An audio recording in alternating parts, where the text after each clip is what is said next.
Hello, my name is Wendy Van Camp. I'm the Poet Laureate for the city of Anaheim, California. I am an editor of two anthologies of poetry. One is a professional anthology that you can find on Amazon and any bookstore called Eccentric Orbits. We're in our fourth year, and I can't be more proud of the anthology. Many of the top names in speculative poetry have submitted to have their work included, and I must say it's just been a joy to work with all these people, and I look forward to doing the fifth volume next year. I'm also the editor of another anthology of poetry. This one is not speculative, this is regular literary poetry, and it's called Anaheim Poetry Review. Now, what makes this one different is I'm not allowed to sell it. The city and the library was very adamant about that. No physical copies could be sold due to legal reasons.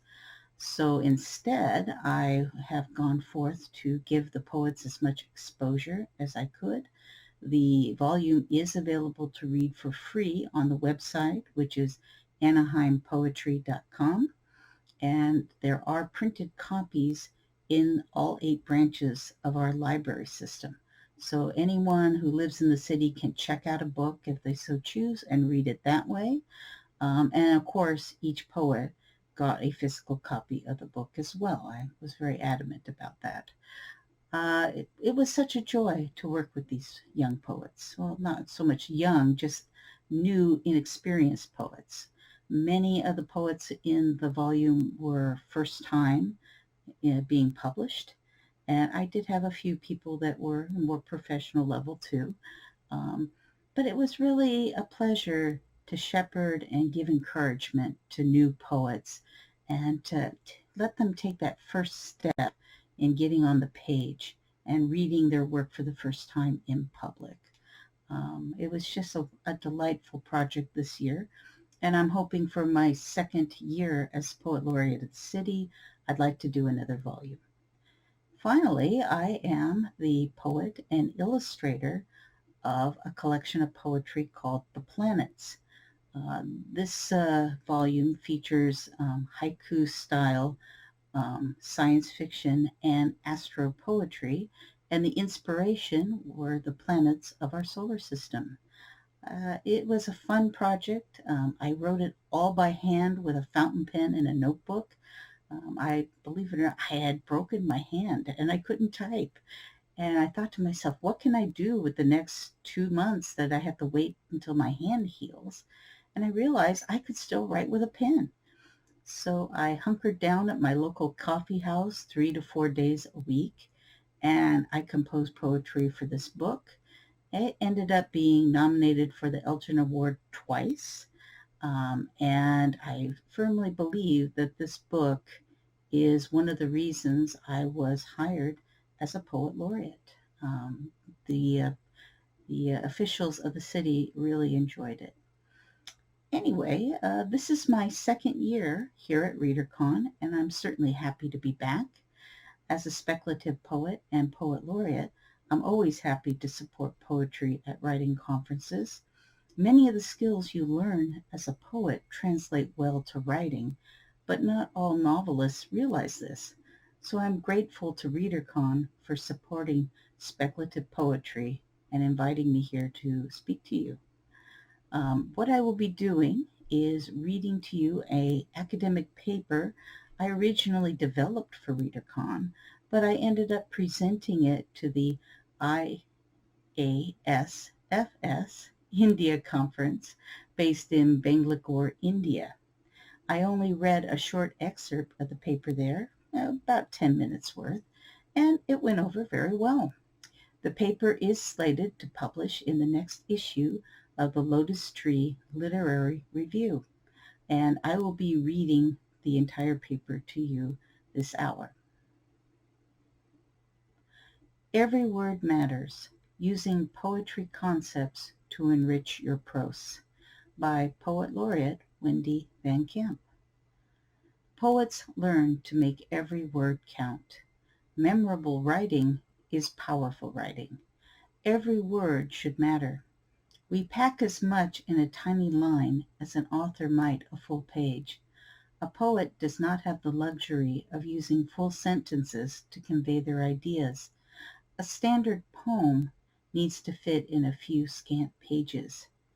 Ideas that a novelist may explore in a chapter need to be shrunk down in length, yet still contain the power and emotions of a longer work.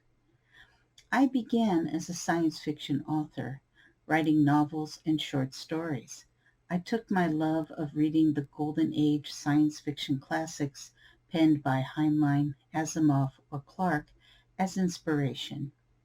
At first, I wrote into the dark, meaning I let my stories develop organically without monitoring what spilled from my fingers to the keyboard. As I published my first pieces, I realized planning the structure of my stories was a great help in finishing them faster.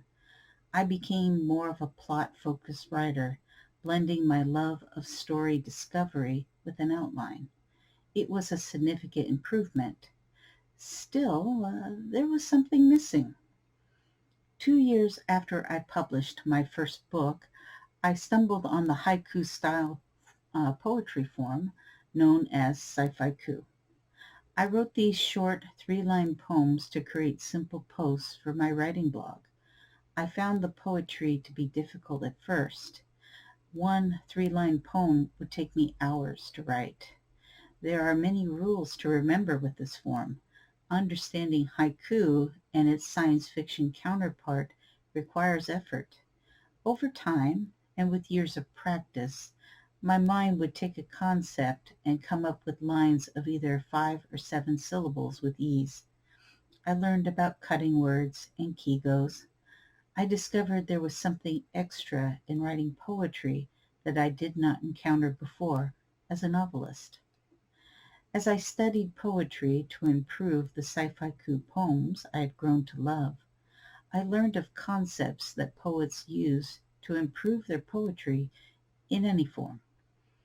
I feel the techniques can improve and enrich the writing style of any author. It certainly has made me the speculative poet I am today and the writer I aspire to be.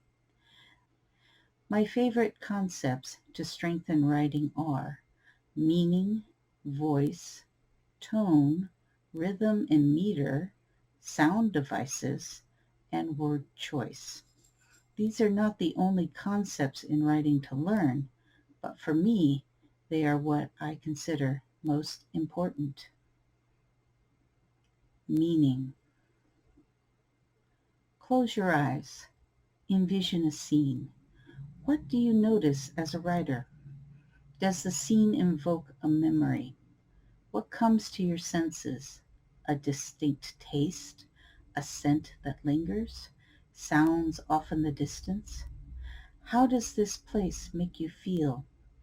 All these questions are to do with meaning. As poets, we are concise with our details. We make connections with emotional words to people and places to evoke emotion in readers. When I write a poem, I name my characters with an emotional word to describe them instead of a regular name. This lessens my word count, but it also creates a stronger emotional impact. The reader has more information about the character than a simple generic name. It allows them to imagine something unique to themselves beyond what I write on the page. In this way, the reader becomes part of the poem. This is a powerful concept to use in science fiction world building. By using descriptive words to evoke emotion in the naming of people and places in your universe, it creates more impact. Seek to envision the places your characters will inhabit. Find precise words to explain the emotional meaning of your settings and characters. The more you can connect the history and setting with the emotions of your characters, the more alive the world will seem to your readers. A science fiction novel that highlights the concept of meaning through descriptive words is Ursula Le Guin's book, The Left Hand of Darkness. It is set on the planet of Gethin, which is also known as winter due to its harsh, cold climate. The novel follows the story of Genli I, an envoy from the interplanetary coalition of planets called the Ecumen. He is sent to Gethin to convince the planet's leaders to join the Ecumen. Le Guin's nickname for her world evokes a sense of inhospitable coldness. It creates meaning via this vivid image in the reader's mind. Gethin is unique in that its inhabitants are genderless for most of their reproductive cycle, but can take on male or female traits during a period called Kemer. Genli struggles to understand this aspect of their culture, which leads to misunderstandings and conflict with his hosts. One of the ways Le Guin creates a sense of meaning is via the name of her protagonist. Genli I is a name which is deliberately ambiguous and could be thought of as either male or female. This plays to emphasize the androgyny of the people, but also creates an air of mystery around the character. The use of descriptive words in the naming of the people and places of Le Guin's world creates more impact and an immersive reading experience. This classic science fiction book is filled with descriptive language that provides a sense of place and adds depth to the characters and their world. Voice. When I first wrote poetry, I wrote alone without realizing there were other speculative poets in the world. I felt as if no other poet loved to write about science, technology, and the stars the way I did. Although I followed the rules of my chosen form of poetry, I did so under my own interpretation. When my poetry was first published, other poets declared I was doing my poetry wrong. No one else wrote this form the way I did. For a long time, I believed these naysayers. Yet, literary journals continued to publish my poetry. This caused me to reevaluate my situation. I had an epiphany. The answer was that I had developed a unique poetic voice during my time writing in isolation. Not only was I not wrong, but I was doing something right. I learned to write with my own sense of style. When readers see my work, there is usually no doubt I am the poet. How am I different? I write about topics that others don't see, but enjoy once they do. I inject humor into my sci-fi or make an environmental statement. Not an easy task with only 3 short lines. As an author, I find my voice has also developed in a unique way. When I write a story, my words draw from my own experiences and culture. I write what I know, using my experiences to bring realism to characters in science fiction or fantasy settings. I've written articles, short stories, countless poems, and I'm at work on several novels. Every project brings experience to my narrative voice. Many authors ask how to find their voice. I believe your voice finds you. It comes on as you reach within and allow your own personal experience to guide your narrative. Do not copy the prominent writers. Forge your own destiny. Voice could be the most difficult aspect of writing, but it is also vital to you as a science fiction writer. In this day of artificial intelligence spewing out dull articles, having a true human voice is what will set your novels apart and keep readers returning for your speculative stories. Let your words reflect your unique experiences, cultural heritage, and perspective.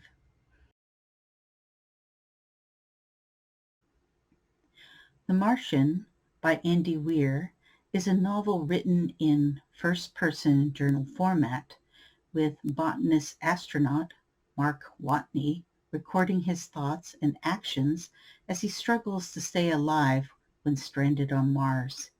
He faces a number of challenges, from growing food in Martian soil to repairing his equipment and communicating with NASA. He also encounters unexpected setbacks, such as a dust storm that damages his habitat and cuts off communication with Earth. Weir was an unpublished author when he first started writing his neoclassic book by posting the chapters on his blog.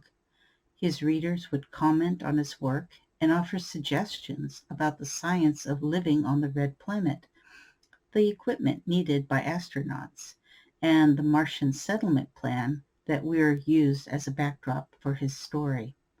The character of Mark Watney is pure Weir. In interviews, the author states that the character is based loosely on himself, a geeky guy who loves science. As the readership of his blog grew, his followers convinced him to self-publish the book. Eventually, the book was picked up by a major publishing house and made into an international movie. Weir's author voice is authentic and recognizable. He did not emulate authors he loved, but wrote about his inner thoughts and convictions.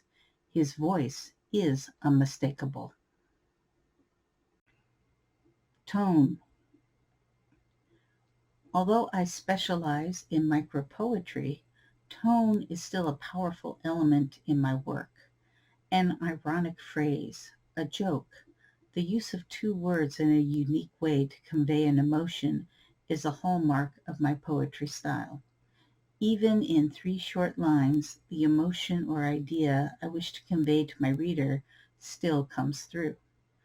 When you read a poem, what is its lasting impact? It is the emotional impact of the words of the poet to you, the reader. It is not the theme nor the mood of the poem. Tone is more what the poet's attitude is toward you and to the subject of the poem itself. It comes out via the word choice, the structure, and the narrative techniques. Tone is important for the author too. The conveyance of tone in books is more complex due to the length of the work. Writers use figurative language, choice of words, and punctuation to create the tone of their books. The narrative voice allows the reader to follow the author's viewpoints behind the story. Tone is not limited to literary work.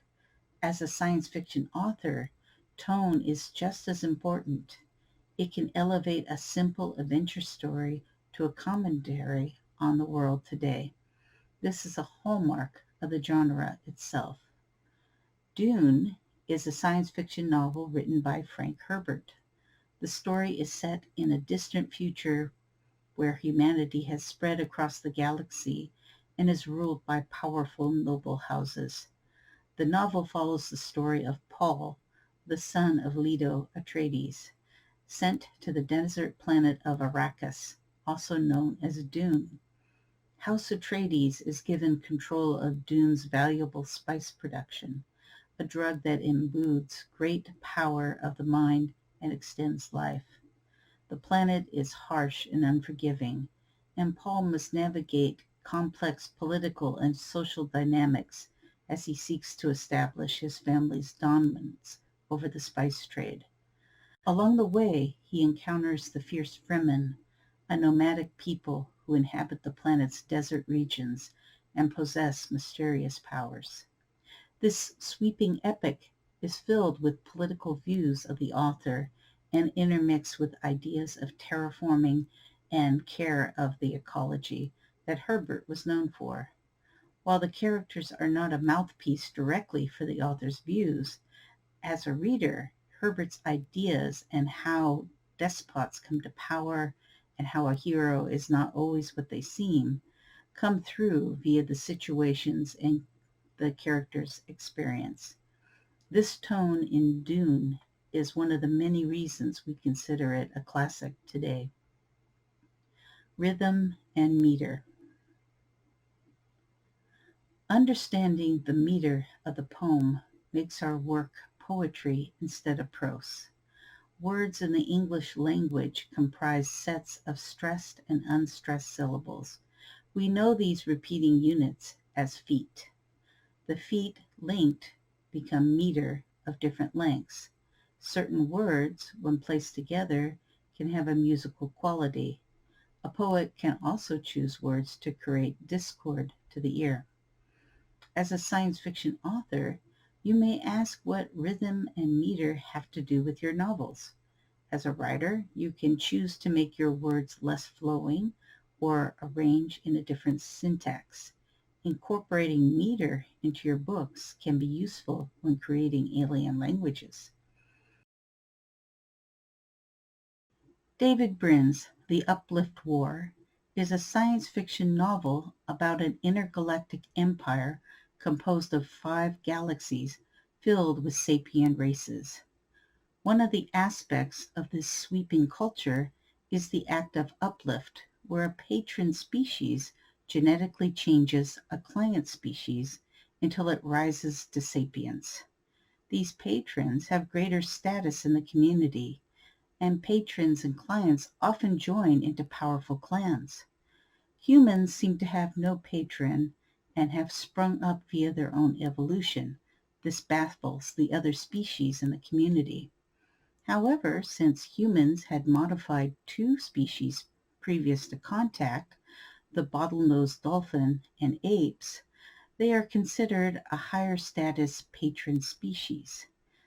Now, their technology is very primitive by intergalactic standards, but they all seem to muddle along just fine together. The 3 species form Earth Clan and work together. Language is one of the central themes of this series of books in the Uplift universe.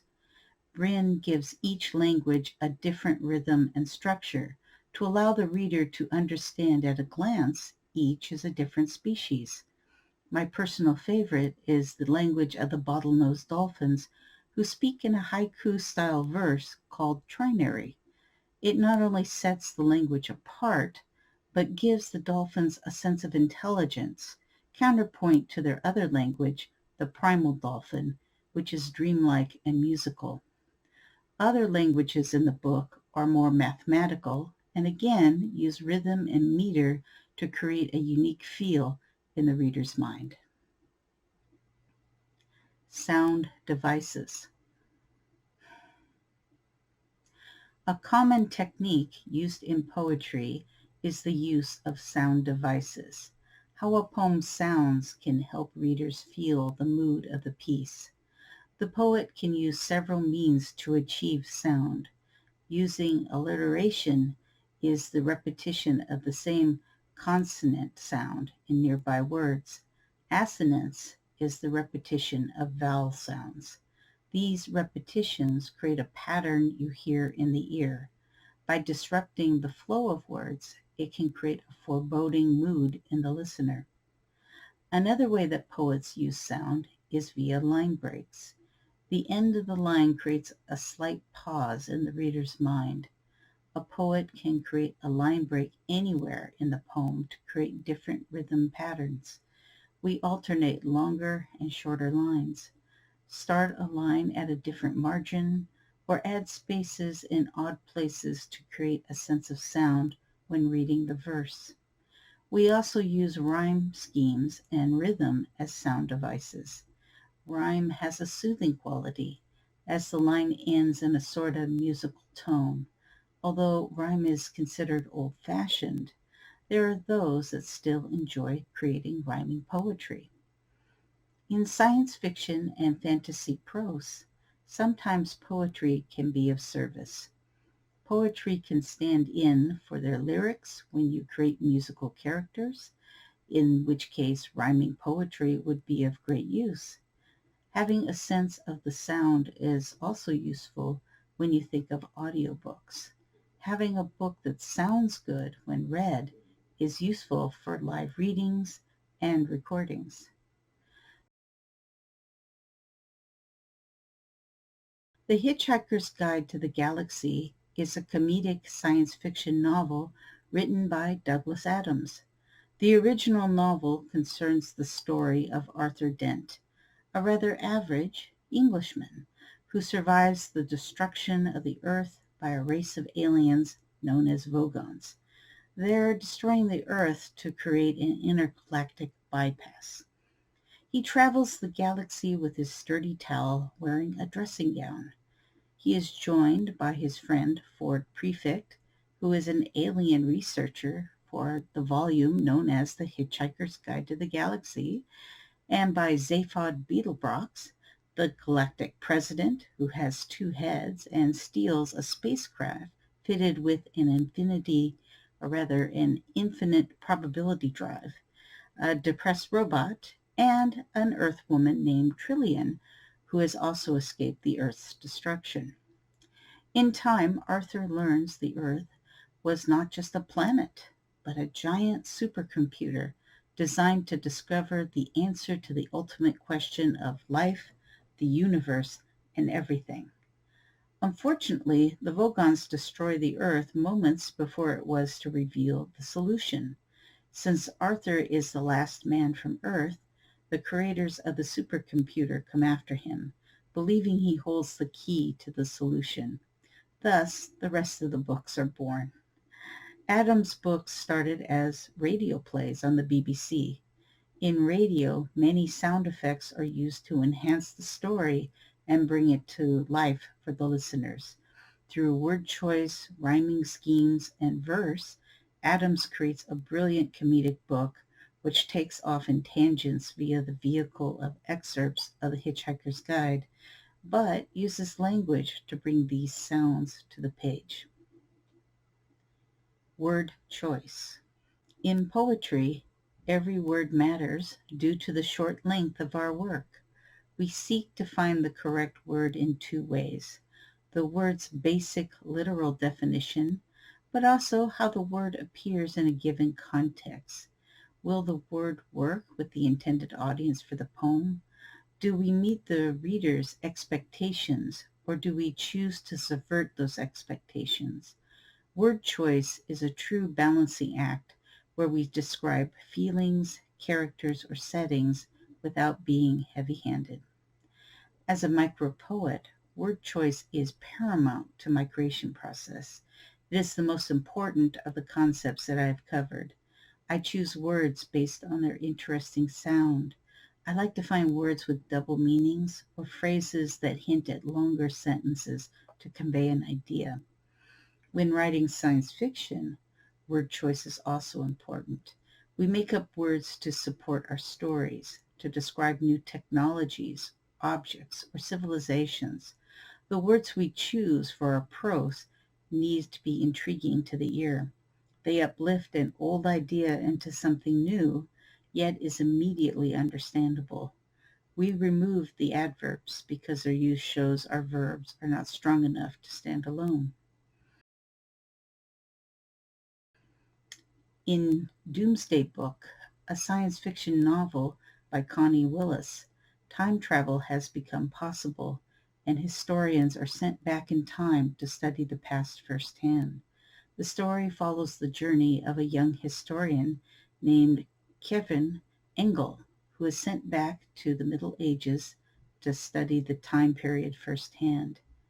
Due to a malfunction in the time machine, Kevin finds herself stranded in a world that is more dangerous and unpredictable than she could have ever imagined. As Kevin struggles to survive in the past, her colleagues in the present work to retrieve her. As they do, disturbing secrets around the true nature of time travel and the risks involved in meddling with the past unfold. Willis uses word choice in different ways to heighten the tension and develop her book's world. She taps into historical terms which are appropriate to the time period she is depicting. For instance, she uses a mix of Old English and Middle English words to create a sense of authenticity and historical accuracy in her books. She contrasted this with scientific jargon and contemporary slang when she describes the present day and time travel. This not only brings the science fiction elements to life, but creates a different feel in her present day setting. While time travel is not currently possible, Willis has developed terminology which fits the subject and allows the reader to suspend disbelief about the plausibility of the action. Conclusion. The concepts behind the creation of poetry do not need to remain with those that compose verse. These writing concepts are also useful for writers of prose. I've briefly covered the ideas behind meaning, voice, tone, rhythm and meter, sound devices, and word choice in this essay because I feel out of the many tools I use as a writer and poet, these are the most useful to me. By applying these concepts to your science fiction and fantasy projects, you can enrich the content of your words and deepen the quality of your writing. I hope I have encouraged you to think of using poetry as part of your writing process. Well, thank you for listening to my paper, Every Word Matters, Using Poetry Concepts to Enrich Your Prose. It certainly has been a pleasure to be here at Readercon, and I hope to see you all out there on the convention circuit in the future. If you'd like to find me, I do have a website. It basically is how my name is spelled. It's wendyvancamp.com. That's WendyVanCamp.com. I also have a monthly newsletter, and it's basically via Substack. It's nowastedink.substack.com. And of course, that is free to join. And that's about it. Thank you all very much. Bye.